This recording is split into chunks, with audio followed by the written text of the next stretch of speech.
संसारको सबैभन्दा उत्कृष्ट कमेडियन भनेर को भनेर सोध्यो भने म यही मान्छेको नाम लिन्छु क्या।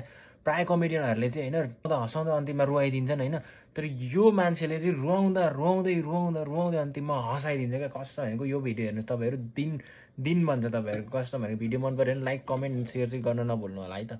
Maharashtra's chief minister had given his statement against us. गुंडे आ चुके थे, हैबिटेट में तोड़फोड़ चल रही थी, पुलिस आ गई, वहां पे कुछ 20-30 पुलिस वाले आ गए। एंड इस मोमेंट में जो सबसे खराब चीज होती थी, मेरी माँ का वीडियो कॉल आया। वो कांप रही थी मेरी माँ, मुझे देख के रो रही थी कि बेटा क्या हो गया। उनकी आंखें सूजी हुई थी। I felt so fucking shitty that I did this to her and I'm crying, she's crying. हम दोनों रो रहे हैं फोन पे। बाप मीम भेज रहा है,